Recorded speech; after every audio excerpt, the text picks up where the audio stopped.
Coach's Lunchroom. Ooh, was that harmonizing? We're starting. That was kind of cool. Super cheesy, but I loved it. I like it. I love some good Lingburger. Hey, my name is Amanda Kaufman, and this. Oh, sorry, I'm Chris Lavelle.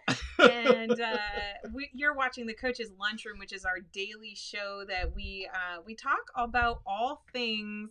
Remind me later, Ecam. All things coaching business. That's so right. We're talking about the strategies and the tactics for sure, but it's Woo Woo Wednesday, which means we're going to be talking about how do you get more alignment. And before I forget, later today at 4 o'clock Central, 4 p.m. Central, in the Coaches Plaza, which is our group for coaches who are creating clients, for CEO coaches who are creating clients, we're going to be going live at 4 o'clock for a BTS, that's behind the scenes, BTS, and AUA, which is Ask Us Anything. Whoa, it's an Ask Us Anything with a training at the beginning to help you along in your coaching business, guys. It's just something we do in that free group to help coaches along in their coaching business, along with create a community of coaches on the same journey, so you don't feel alone in your process, Coach. Exactly. So this is our daily show where we're going to give you a little bit of motivation and inspiration, but we're going to save the questions to 4 o'clock, and that's in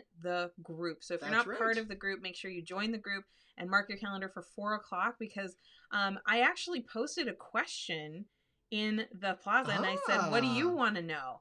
Oh, what do you want to learn about, in other words, for your coaching business? And the resounding winner was, how the heck do I make time? Unless you want to add your vote to it and you're a member of the Coaches Plaza, which if you're not, Amanda dropped the link. Feel free to join and then drop a vote if you want to focus on something different in that free training. But it's like, and take advantage of it. How do you find the time to build a 6-figure business? And unfortunately, I can't share with you how I find the time to do a 6-figure business because we run a multi-6-figure business. But okay. But we can share that. But we can share that too, because we have kids. We can share the journey we went on. We have a lot of kids. We have 4 kids, which is like 1 million kids. So many children. But one of them was actually born right as I was forming the LLC for my business. That's right. The littlest guy was literally 2 weeks old, sitting on her lap while she was in the legal profile system and creating her business. Exactly. So, I know what it's like to feel like you've got so many demands, so many children, a really high maintenance husband. I mean, like, let's talk about that, ladies. It's like having 5 children, which is just impossible at that point. It's like having 10. But I like him actually quite a lot, and I like spending time with him. And so anyway, we're going to talk about, like, how do you have life balance and business balance while still getting those results? Because obviously, we all know that friend, right? That friend that's like killing themselves on the entrepreneurial 18-hour days. They're working 18-hour days, and they're complaining because, in a whole year they've made 40K. Yeah. Or they're working like a dog. They're working like a dog and not seeing the results. Or they've got nightmare clients, and one thing I'm really proud of is like, one, we have operated in this zone of alignment. It's Woo Woo Wednesday, so we got to go there. So by the way, before you go too deeply, what does Woo Woo Wednesday mean? I mean, what is the woo woo we're talking about in that case? Well, woo woo in this case, we don't mean it in a derogatory sense. We mean it from the perspective of, well, sometimes there are some mindset things that we kind of lovingly call woo or woo woo. Yeah, it's not a hardcore tactical thing. Yeah, it's just stuff in your mind that sometimes you have to work on before you can make progress in other areas that are going to help move you forward in your coaching business. Exactly. It's that coaching journey that, honestly, I think most coaches, I know for us, you and I both started from this perspective, and most of the coaches we've talked to started from this perspective. You went and got your coaching certification because you wanted that change, that particular change or certification or training offered to you in your life. That's the woo you wanted in your life. And so Woo Woo Wednesday is, how do you take that mindset coaching you maybe were first interested in, and how do you help others with it or get yourself where you need to be to move forward in your coaching business. Exactly. And Woo Woo Wednesday came out of it. Exactly. It's like taking your love of helping people and turning it into something that is still helping people, but also allowing you more freedom to be able to express in that way, and more freedom to be able to do it in that way. Absolutely. And so, I mean, like, a lot of the stuff between the ears, also just kind of those synchronicities. Not the beard, the brain part. The brain, not the beard. The brain, not the beard. But those synchronicities and things that kind of tend to line up for people when they can get into alignment, that's what we're talking about on Woo Woo Wednesday. That's right. So I'm curious, as you're watching this, whether you're watching us live or you're watching us on replay, what is that thing that you have done in the past where maybe you didn't have a bunch of people telling you to do it, but it was very aligned for you? Like it felt, you knew it made sense, flowing. It felt like it flowed and fit in that spot. It was the right step. Even if logically somebody wasn't telling you to do it, or maybe logically said, man, that doesn't feel like the thing I should do next, but it felt right to you. Exactly. So go ahead and shout that out in the chat. We'd love to know like what that big alignment piece was for you. Well, what was that for you, Coach? Well, I think for me, it was getting really, really clear on why I became a coach in the first place. And I'm talking about way before I got certified. Do you mean that deeper why, or the why that got you started? What do you mean? Yeah, absolutely. The deeper why. Because whenever I'm getting, I'm stuck and I'm not able to move forward with my life and my business and the balance and all of that kind of thing, it's almost always because I've gotten really, really stuck on a tactic. Right. Well, do you mind sharing what that initial why, that deeper why was that you keep returning back to? Freedom. So, I think a lot of coaches also choose that. Now, it might be freedom of location, freedom of calendar or schedule or priority or creative, all kinds of different freedom. All the freedoms, to your point, Mel Gibson style freedom. Well, we have so many, like all of us have values, right, that are internal to us. And I've done a lot of work on my own alignment, my own values. And one of my biggest values is freedom. Like and that's not the same thing as living in the lap of luxury. No, I mean, we drive a minivan. We don't have a Jeep. We don't have outrageous cars. We still don't own a jet. Maybe someday, but we don't right now. I don't know that I need a jet, but hey. I might need a jet. We don't know. Maybe you do. I don't know that. But my point is like the ability to choose your life and being able to choose the things that are really important to you. And I think like I think all of us have had those times where we felt like we didn't have that freedom or that power to make change in our own individual lives. And the real trouble with that is when we don't feel that power to make change on an individual level, it radiates out into how we treat other people. It affects a lot more than just yourself, for example. It might affect your family or your spouse or the clients you work with. Think about that time when you had like that dream on your heart and you really wanted to make that dream happen, but oh my gosh.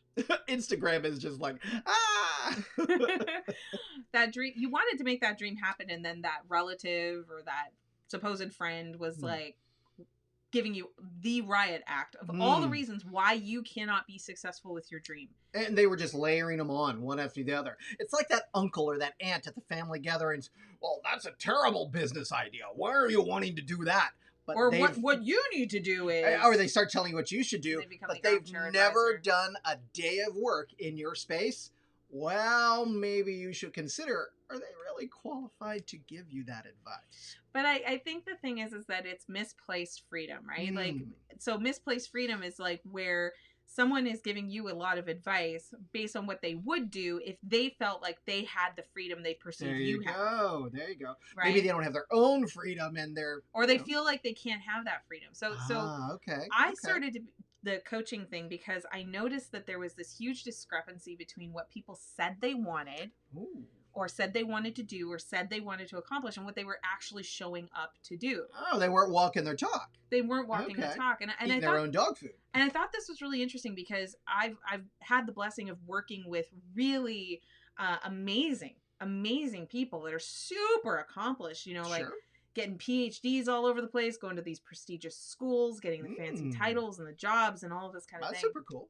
It's super cool. But these very same people seem to be having a really hard time gaining traction with the goals that they were stating. Like they had stated goals, but the traction to achieve said goals just didn't seem to be there. And it was, and they had put in a lot of action, but they weren't getting traction with their action. Well, and what I also noticed is they weren't even showing up with that action anymore for the goal. They had kind of disconnected then. Okay. And what really led me to coaching in the first place is because I noticed that the leaders were kind of like, oh, they're just lazy. Like that was their first thought. They just don't want it. Like they just don't want the transformation. And I just got this little inkling. I was like, is that really it? Like this is a person who has gone through a lot to be able to achieve where they are. Is the answer really truly that they're lazy? I don't think so. I don't think that can possibly be it. Sounds kind of like maybe some kind of mindset block. Maybe so. Now, I didn't know anything about mindset. Didn't know mindset block. I had no idea about any of this stuff. Uh-oh. Are we alive? I'm gonna go parent. Yeah. You keep going. So I didn't know anything about the mindset world or the necessarily even a lot of personal development, but I had this intuition that it doesn't make sense that the explanation that they're not going for their goal is that they're lazy. That just doesn't even make logical sense, much less anything on the mindset kind of energetic plane or anything like that. So I decided to talk to people that we were working with privately about their goals. And we shut the door and I said, like, hey, none of this is getting reported up. This is just you and me talking as human beings. What's really going on? You say you want this goal and you also see the result that we're getting and you see the actions. Can you tell me what's really going on? And when we got into it, it wasn't a therapy conversation. It was a coaching conversation. I can look back now and realize that was a coaching conversation because we were figuring out what is the action that they need to take to be able to move forward with that goal. Have you ever had that conversation with somebody where it's like, okay, I get it, like stuck, all of that stuff, but what do we need to do to move forward? Drop forward in the chat if you've ever had that conversation, because that's what coaching really is. It's not about let's go back to your trauma, let's go back to your past, let's be a pseudo therapist. It's like, no, you said you want to do something and I believe in your ability to figure it out. What is that thing that's really getting in the way? And through that process, I realized that there were things way outside of the job. There were things like way outside of what was happening, you know, on the corporate floor at the time when I was doing this, that were showing up in the performance of the people, but it wasn't because they were lazy or bad or stupid or anything remotely like that, right? They were just experiencing life. And they were feeling alone in a lot of the decision making they were needing to make to be able to clear those blocks and get past those obstacles. And that's how I got into coaching in the first place. And the thing is that when you're clear about why you got into coaching in the first place, then we can talk about, okay, so why are you wanting to turn this into a business? Because a lot of people become a coach with the idea of becoming a business owner as well. And they go and they get a certification as a coach so that they can be an amazing coach. And maybe they were like me and they were in corporate and they had a lot of experience coaching people. Or maybe they were a volunteer and they had a lot of experience coaching people and they saw what an impact being the coach was. And so then they think, oh, well, I want to build a business. But here's the thing. Building a business is going to require some more skill sets than what you're going to get out of a coaching program. A lot of the coaching programs kind of hint at or insinuate that you're going to be able to create a career as a coach. But what they don't tell you is about how to set up systems and how to set up processes and how to set yourself up that you're not burning yourself out and burning the candle at both ends, trying to find people. I remember feeling so disillusioned when I was starting out on this journey because I thought, man, you know, this coaching stuff is so stinking powerful. I mean, there's all these 7-figure coaches out there. There's all these people that seem to be building these coaching businesses. But every time I talk to a person, it seems like they're not that interested in pursuing their goals. Have you ever had that? Drop goals in the chat if you've ever had that, where you're like, this is the most powerful thing ever. Like you feel like you might even be the best kept secret ever. But for some reason, it almost seems like they don't care or they don't want the goal that you are able to help them to accomplish and achieve. And if you've ever felt that, like, I just really want to assure you up and down, yes, they do. It's just that you have to learn the way to speak and connect with people that allows them to really go there and go for that next level of transformation. On the surface, like, I mean, if you think about when we talk about deep transformation, there is a surface level of it, right? And so what I do a lot with coaches is just help them to I think what we do is we tend to go really deep. Like, we're like, I can give you deep, crazy transformation. I can give you deep, crazy, transformative outcomes. But the average person's still kind of at a surface level with the problem, right? The average person might acknowledge that maybe that's somewhat interesting, but they're not yet totally committed to making change, to making the transformation. And I think the really sad part is like, I know what I did in the beginning, what a lot of people do. Oh, hello. Did we have a boo-boo? We did, and it was a perfect mindset discussion. Oh, I see. So we thought we'd come up and put something on the boo-boo. Oh, no. Because we were playing on the stairs, and we had a little tumble down a step, a single step. One step fall. One little step. And you know what? He was pretty upset for a minute. And then we talked about it. And we talked about what happened, and he shared all the details. And then he calmed down a bit, and then we put a little ice on it, and we talked some more. And then we decided we would come up here and let him walk past the stairs where he had fallen. Oh, is he scared of the stairs? Might have been a little scared of the stairs. Are you going to be okay? Can you not pick your nose on TV? The octopus did that. The octopus did it, yeah. Oh, that's awesome. So there you go. We were just talking about, you know, when you're trying to have a conversation with people about their deeper transformations and deeper goals, that you have to meet them where they are. Yep. And where most people are with their goals is that they're in such a state of being very busy and in such a state of just trying to keep up with and cope with life. The real magic, the real art that I had to learn as a coach was, how do I connect with you on a deeper level when you're still at a surface level with your problem? I mean, this is a perfectly great example. I mean, we had a kiddo that took a little tumble and we needed to go do a little parenting, but we had to focus on that for a moment to make that a priority, but still remember that we have other things that we need to stay focused on too, and recommit to those once we'd addressed the problem in need. Yeah. And so that's why we came back more than anything to absolutely kind of say, hey, this is one way you can demonstrate that in your coaching business. Sometimes other parts of life will come up and intervene that you don't expect. Somebody will get a little goose egg when they take a little tumble down a step. And sometimes you have to give a kiss and a boo-boo and an ice pack and then dust them off and go back about the work. Yeah, 100%. I did make sure he was perfectly okay. It's just a little scratch. A little noggin scratch, yeah. Yep. 3-year-olds get those a lot. They do. They are very bumpy.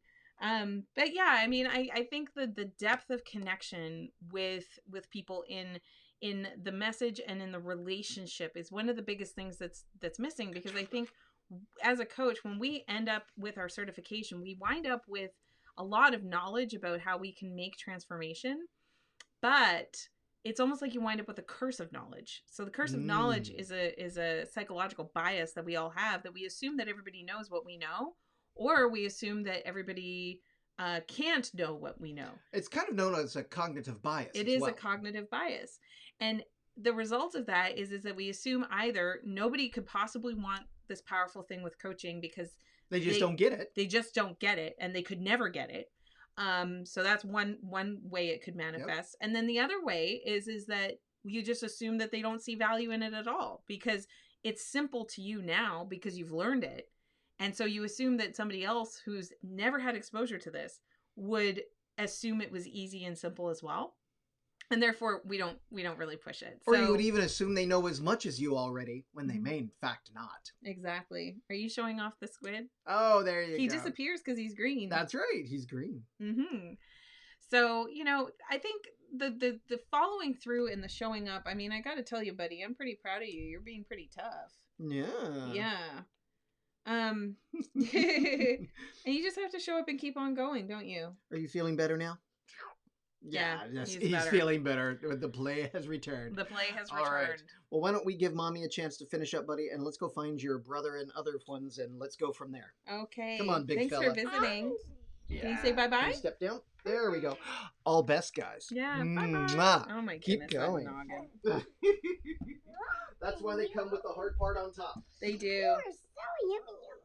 Thank you. Bye-bye. Come on. Bye-bye. Come on, buddy. It's a live show, so there you go. So yes, if you're having a hard time with like really connecting with people, with what you can do and what's really awesome. I really do encourage you to come and join us in the Coaches Plaza, because a lot of the things that we're going to be talking about in the next little while is going to be about how you can be more effective in your hours in your day.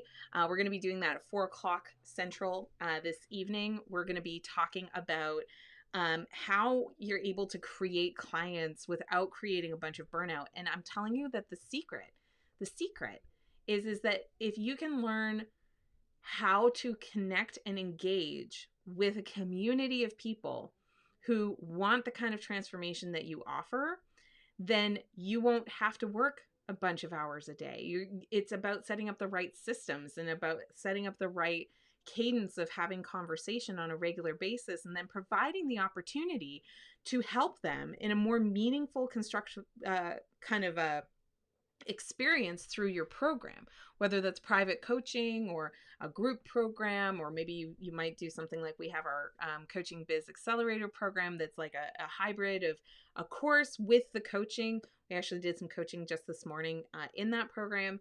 And the thing is that the journey, the transformation is what people are really after. Like, they want that transformation. And so if you're telling yourself, coach, that they can't possibly get it, or that nobody seems to understand, or that no one seems to want what it is that you're offering, then the question I have for you is, how could you get centered and just sort of release your attachment that it has to look a certain way, that they have to want something that you want them to want? What if instead we could go out and look at what is it that people are really spending money on? What is it that people really are investing in? And how can we align what we're talking about to their goals so that they can come and join us in a real relationship that leads to those transformations and those outcomes? Because like I said, I got into this because of freedom. Like, I have a very deep regard for being able to change your circumstances. I grew up in a very, very isolated, in a lot of ways, community. And I knew from a very young age that wasn't necessarily where I wanted to live for my whole life. And so I grew up with this idea that you can change your circumstances. You just have to put something into play to be able to do that. And so I've always had like this bias, I guess, towards you can change it. If it's not working, you can change it. And so when I got into coaching, it was really helping to people to see, like, when it's not working, you can change it, and helping them to make that change, not because I was being a puppeteer of their life, but because I was holding the space for them to realize that and to be seen as really taking control of their situation. And that's been my joy. And then when I got into the coaching industry and I was working alongside so many coaches, I very quickly, I was super clear. I'm like, I want to have lifestyle with my coaching business.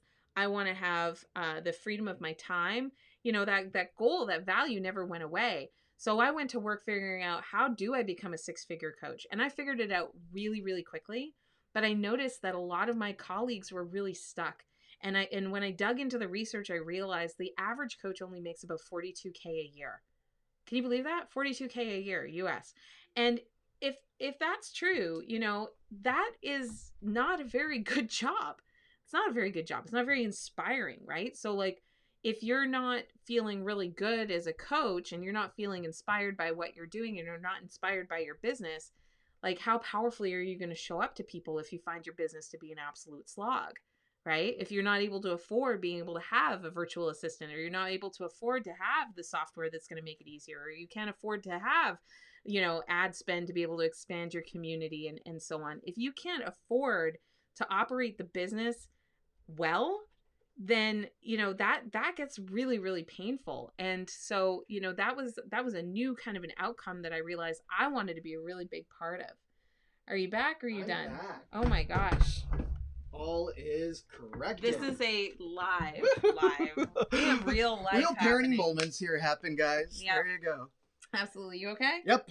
Running around in my workout gear. Yes, you are. So, Freedom. That's right. That's the theme for today. Very fitting for freedom. I'm running around in my favorite exercise gear. But we're going to do a little behind the scenes a little later today at 4 o'clock 4 p.m. in the Coaches Plaza. And I'm going to share with you some of the practical things that we've done. Now, I totally am ready to call out and admit there are definitely moments when I don't feel like I'm in perfect balance. Oh, absolutely. Nobody is perfect. No one is in perfect balance. If they're trying to represent to you that they have an absolutely ironclad, existence with no turbulence whatsoever, and it's all happy and sunshine and roses and puppy dogs all the time, I mean, the toddler has a goose egg. That's right. Hello. I mean, they're either lying or they're dead, because life doesn't work that way. Life is constantly in a state of flux. And so you may have a plan, you may have a routine for your balance, but it's actually going to experience flux. That's just the nature of things. Now, life finds a way, as Dr. Malcolm said. As Dr. Malcolm said in Jurassic Park.